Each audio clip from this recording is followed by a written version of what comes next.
Hi guys, Tracy and Doss. Welcome to my channel. Today we're going to be recapping my favorite show, Married at First Sight Australia. And it is season 13, it's episode 38.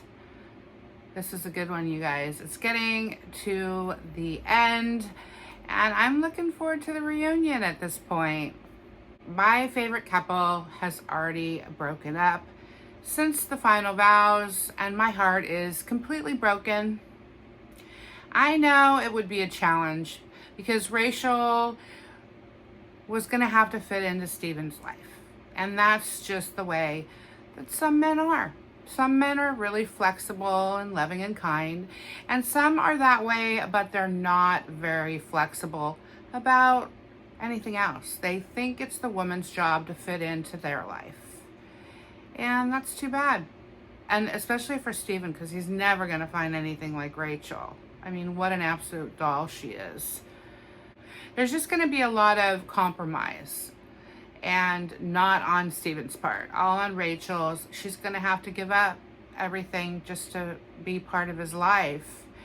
And if you're going to do that, you want to be number one. You want to feel like it's appreciated. Rachel was so good to Steven and he was good for her. I think they've outgrown the relationship, but I'm still rooting for them. I mean, I still want them to work out, but long distance isn't good for most relationships, guys. Tonight is the reunion dinner party, and this should be explosive, in my opinion. Stella and Filip are the only ones that have made it outside of the experiment. They look incredible together. They look happy and they look like they belong together. It's been a month since they have seen everybody, so lots to catch up on and lots to share. You do have to be brave to be vulnerable, but boy, is it worth it. And you can tell that Stella and Filip are very happy with their decision.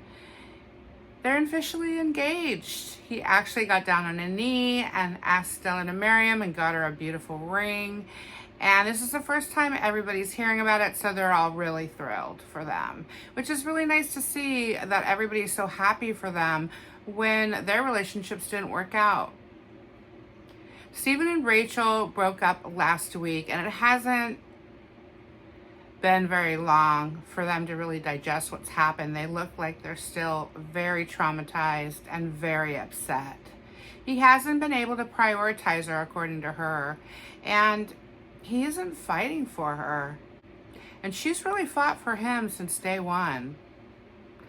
You know, in a relationship, it's got to be equal. It can't always be one-sided like it was with Beck and Danny. That's just never going to last.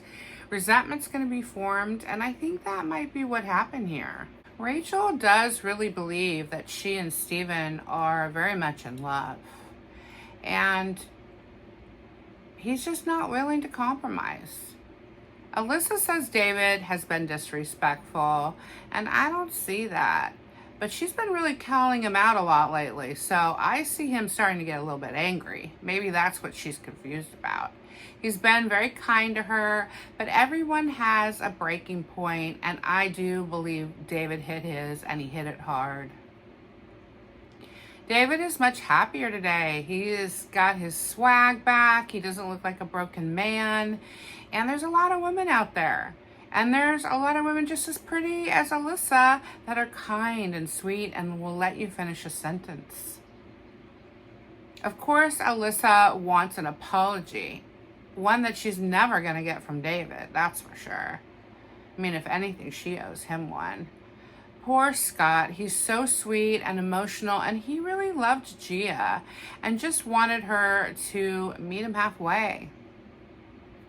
Scott would love to have a laugh together tonight at the dinner party and no drama and have some kind of lighthearted fun, but I really doubt that's what's ahead for him and any of the participants.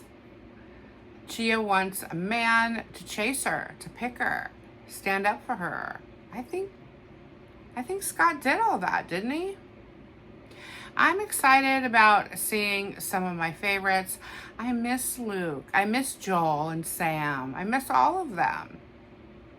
Tyson doesn't miss Stephanie, not even one little tiny bit. He was not a fan of her from the beginning, and nor she was of him. But Stephanie seems to have missed Danny. The two have been messaging, and Beck knows, and she's pissed. And Stephanie's not hiding it. Beck did handle the breakup gracefully. However, I think she was just in shock, which put Danny in shock. He's like, well, where's that crazy, out of control woman that I've been dealing with this whole time? It would make him feel a lot better if he saw a little bit of that when he broke up with her instead of the sweet Beck that he liked. But again, don't worry, Danny. I'm sure you'll see that crazy side of Beck tonight. Alyssa arrives first. The experts discuss the fallout of David and Alyssa and how sad they were about it. She talks about how being alone is empowering. Well, you certainly demasculated your man. And I'm sure this is not the first time you've done that to someone you've been in a relationship, which means it's going to be hard for you to be in a long-term relationship unless you stop doing that. No man's going to put up with that for long, no matter how pretty you are. Beck tells Alyssa Danny dumped her at Final Vows, but the reality is we all knew he wasn't into her. He was just staying till the end, but he was really checked out of the relationship a long time ago, if he was ever really even checked in. Rachel arrives next. 3 beautiful girls, 3 broken relationships. Rachel tells the girls her and Steven's final vows were magical. So everybody wonders what happened. I mean, how could it go so horribly wrong in a month? When Steven came to visit Rachel in her hometown, Steven used the cop-out again, that he just isn't good enough for her, and he wasn't going to be able to be enough for her. I think this is some way men choose to break up with women, that they think it's going to be too much trouble for them. Luke is here. What an absolute doll he is. So joyful, always happy to see everybody, and everybody's always happy to see him as well. He's lovely, and these boys just didn't want drama. That's what they were here for, a relationship with no drama, and they didn't get that. Grayson, Rebecca, both need to get caught up on all the details because they've been out of the loop for quite some time. Alyssa's really playing that victim card. She says that David abandoned her and gaslit her during the final vows. This is the way Alyssa wants to spin it, even though she pretty much broke up with him a few days before. She wants to paint this picture of the demise of her relationship, but we all saw it happen in real time, so you don't have to tell us what happened. It's going to be hard to take down David. I mean, he's so positive and lovely, and that's the truth. Alyssa won't even hug David. She is so ready for a fight. Alyssa is so pissed, and I'm surprised because she really didn't seem like she cared. Alyssa couldn't wait to call David names. Thank God he's done with her. He isn't interested in her words, and she can't hurt him anymore. David is so calm, and it's awesome, and he's always been like that. Alyssa has a temper tantrum, per usual. This is what he's had to deal with the whole time. We've only seen bits and pieces, but he alluded to the fact that this is pretty common with Alyssa when she doesn't get her way. She throws a temper tantrum, and she says really mean things. I'm very proud of him, and I think he's handled himself very well. This is what happens when you keep things in for too long. Eventually, you just can't keep them in any longer. We've all been there. Alyssa is just mad she didn't break up first. And I think that's what it all comes down to, even though she kind of technically did. Finally, some joy has entered the room. The entire group celebrates Stella and Filip's news about the engagement. It's nice, breaks the ice, and we can concentrate on some much more positive vibes than what we've just been dealing with. I mean, we got to take the wins here because there aren't a lot, right? I mean, Filip and Stella are the only couple that made it through this experiment. And most of them have crashed and burned very hard. Beck tells the girls Danny and Stephanie have been talking. I didn't like how Beck disregarded Rebecca, who was sitting right there and trying to be a part of the conversation.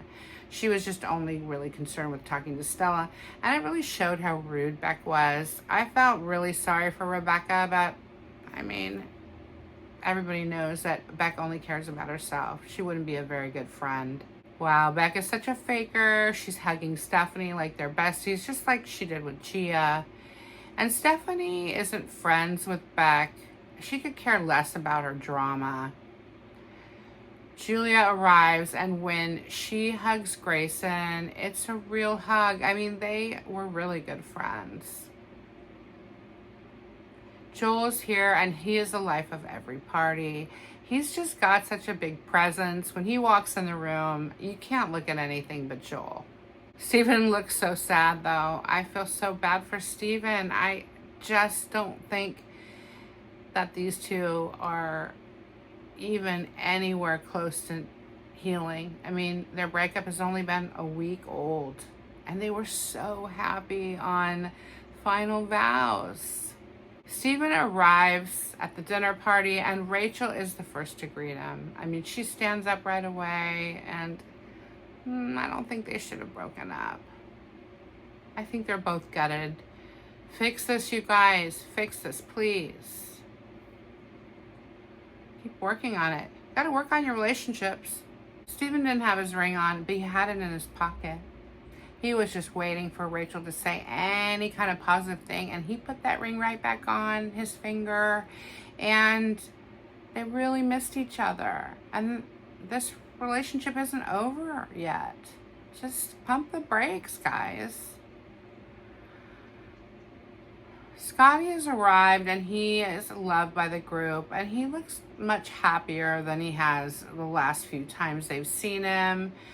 He was focused on himself again, and it really shows. Gia was rather dismissive when she arrived to Scott, and she's just a mean girl. It was very telling after he said he's doing so well. Clearly he's not. I mean, he was still very choked up when he saw her. It takes a while to get over a relationship. It's just another story of miscommunication. Danny is a bit worried that Beck is going to come on hot and come for him. And of course she is. Why wouldn't she? She always has. Let's pray that he has a good night and that she's just not so mean to him. And Beck starts out pretty sweet, and I wouldn't trust that girl for a minute. And he even knows she's luring me into the devil's den or whatever he says. It's a false sense of security. Catch him off guard. It's like she has a playbook. She's a manipulator, and she's revengeful, and I don't trust her either. Danny asks Beck to sit next to him. She says to him, "Oh, you don't want Steph to sit there by you? You want me to sit there?" That's how she is, passive aggressive.